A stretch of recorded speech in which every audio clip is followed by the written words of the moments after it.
খায়রুকুম মান বুক্খিরা বিল উনসা, তোমাদের মধ্যে ওই লোকটা বেশি কপালওয়ালা, ভাগ্যবান, যার প্রথম সন্তানটা কন্যা হয়।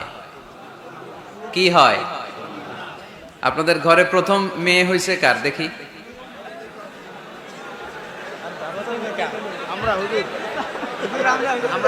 ঠিক আছে, মাশাআল্লাহ। হাত নামান, হাত নামান। ছোট বাচ্চারাও তুলছে হাত। ওরা ভাবছে অন্যরাও তুলছে, আমরাও তুলি। তো মিন বারাকাতিল ইনাস, মিন বারাকাতিল মারআতি তাবকিরুহা বিল ইনাস। কোন নারী কতটা কল্যাণময় এটা বোঝার জন্য দেখতে হবে তার ঘরের প্রথম সন্তানটা কি। প্রথম সন্তান যদি কন্যা হয়, ওই ঘরে বরকত দেয় কে? কিন্তু আমরা অনেকে কন্যা হলে খুশি হতে চাই না, আছে না নাই? এগুলো জাহেলদের স্বভাব, জাহিলিয়াতের অভ্যেস। ছেলে হইলে অনেক খুশি, এলাকার সবাই মিষ্টি খাওয়ায়। মেয়ে হইলে চেহারাটার বাংলা পাশের মতো এরকম করে ফেলায়, আছে না নাই? না, ছেলে দেয় কে? মেয়ে দেয় কে? আবার ছেলে মেয়ে দুইটাই দেয় কে? আবার অনেককে ছেলেও দেয় না, মেয়েও দেয় না, তিনি কে? এজন্য ছেলে মেয়ে এটা আল্লাহর দান।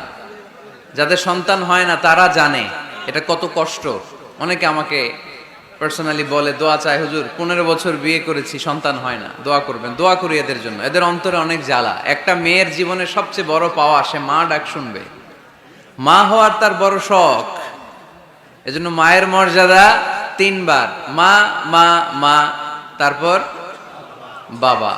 মান আহাক্কু বিহুসনি সাহাবাতি ইয়া রাসূলুল্লাহ, হে আল্লাহর রাসূল, সবচেয়ে ভালো আচরণ কার সাথে করব? তোমার মায়ের সাথে। তারপর মায়ের সাথে, তারপর বাবার সাথে। তার মানে ইসলাম মাকে দিয়েছে গোল্ড মেডেল। কি মেডেল? তারপর মাকে দিয়েছে সিলভারের মেডেল, ঠিক কিনা? এরপর ইসলাম মাকে দিয়েছে ব্রোঞ্জ মেডেল, আর বাবাকে দিয়েছে সান্ত্বনা পুরস্কার। 3 বার যদি মা হয়, মানে মা মা মা, তারপরে বাবা, তাহলে ইসলাম মাকে কি মেডেল দিল? গোল্ড মেডেল, স্বর্ণ পদক। তারপর মাকে দিল রৌপ্য পদক। তারপর মাকে দিল ব্রোঞ্জ পদক। বাবাকে দিল সান্ত্বনা পুরস্কার, একটা কলম।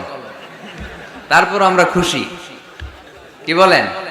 ও গো মা, তুমি এই ধরনের শ্রেষ্ঠ নেয়ামত, তোমারই পদ তলে রয়েছে জান্নাত। ও গো মা, তুমি এই ধরনের শ্রেষ্ঠ নেয়ামত, তোমারই পদ তলে রয়েছে জান্নাত। ঠিক কিনা?